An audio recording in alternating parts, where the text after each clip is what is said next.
Hi friends, இன்றைக்கான video என்னென்னு பார்த்தீங்க அப்படின்னா ஆரோக்கியமான கருமுட்டை வளர்கிறதுக்கு சில வழிமுறைகள் தான் பார்க்க போகிறோம். இது 100% வந்து ட்ரூ. ஸோ வந்து ட்ரை பண்ணி பாருங்கள். ஃபஸ்ட்டு நம்ம சேனலை பார்க்குறீங்க அப்படின்னா ப்ளீஸ் சப்ஸ்கிரைப் பண்ணிக்கோங்க. பக்கத்தில் இருக்கிற பெல் ஐக்கானை ப்ரெஸ் பண்ணிக்கோங்க ஃப்ரெண்ட்ஸ். அப்போ தான் நான் அப்லோட் பண்ணுற வீடியோட நோட்டிஃபிகேஷன் உங்கள் மொபைலுக்கு தவறாமல் வரும். வாங்க ஃப்ரெண்ட்ஸ், நம்ம வீடியோக்குள்ளே போகலாம். ஆரோக்கியமான கருமுட்டை வளர்கிறதுக்கு நம்ம வந்து கொஞ்சம் ஃபுட்ஸில் வந்து கொஞ்சம் மாற்றினாவே பார்த்திங்கன்னா நம்ம ஆரோக்கியமான கருமுட்டையை கொண்டு வர முடியும். ஸோ அது என்னென்னு பார்த்துடலாம். அயன் அதிகமாக இருக்கிற ஃபுட்டு, அதுக்கப்புறம் ஒமேகா 3 ஃபேட்டி ஆசிடில் ஃபுட்டு, அப்புறம் போலிக் ஆசிடு, அதுக்கப்புறம் பார்த்திங்கன்னா விட்டமின் டி வந்து சன்லைட்லேருந்து நம்மளால் வந்து எடுத்துக்க முடியும். நம்ம பாடி எடுத்துக்கும் 6 to 7 மார்னிங், இல்லைன்னா ஈவினிங் வந்து 5 to 6 இந்த டைமில் பார்த்திங்கன்னா நம்ம வாக்கிங் போனோம் அப்படின்னா சன்லைட் நம்ம மேலே வந்து பட்டுச்சு அப்படின்னாவே விட்டமின் டி வந்து அதில் ஏராளமாக இருக்குது. ஸோ அந்த மாதிரி பண்ணுங்கள். செகண்ட் ஃப்ரூட்ஸில் பார்த்தீங்கன்னா மாதுளை, ஆரஞ்சு, தர்பூசணி, கொய்யாக்காய், அதுக்கப்புறம் வாழைப்பழத்தில் பார்த்திங்கன்னா செவ்வாழை ரொம்பவுமே ஹெல்ப் பண்ணும்.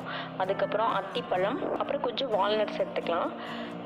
அதுக்கப்புறம் தேர்ட் ஒன்று என்னென்னு பார்த்தீங்கன்னா கீரை வகைகள், எல்லா கீரை வகைகளும் எடுத்துக்கலாம். முக்கியமாக பார்த்தீங்கன்னா பசலைக்கீரை, அப்புறம் வாழைத்தண்டு, முருங்கைக்கீரை, அதுக்கப்புறம் முருங்கை பூ இதுவுமே எடுத்துகிட்டு வரலாம். அதுக்கப்புறம் ஃபோர்த் ஒன்று என்னென்னு பார்த்தீங்க அப்படின்னா உளுந்தங்கஞ்சி, உளுந்தம் சம்மந்தப்பட்ட எல்லா ஐட்டமே நீங்கள் ரொம்ப நல்லா சாப்பிட்லாம். அதுக்கப்புறம் கருப்பட்டி எடுத்துகிட்டு வந்தீங்க அப்படின்னா கர்ப்பப்பை உங்களுக்கு வந்து ரொம்ப நல்லாவே ஸ்ட்ராங் ஆகிடும்.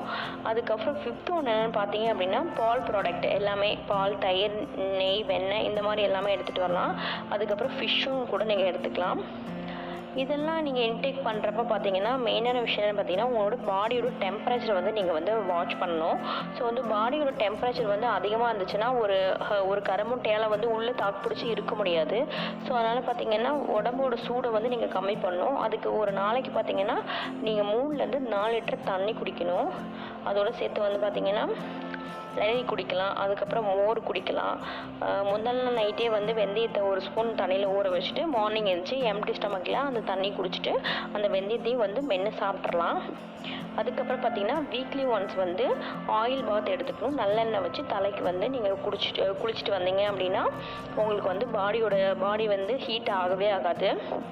ஸோ இந்த மெத்தடில் நீங்கள் ஃபாலோ பண்ணி பாருங்கள். கண்டிப்பாக உங்களுக்கு வந்து இந்த ஃபுட் நீங்கள் சாப்பிட்டீங்க அப்படின்னா, இந்த ஃபுட் சாப்பிட்டுட்டே நீங்கள் டெம்பரேச்சர் கம்மி பண்ணிட்டீங்க அப்படின்னா உங்களுக்கு நல்ல ஒரு ஹெல்த்தியான ஒரு கருமுட்டை கண்டிப்பாக வளரும்.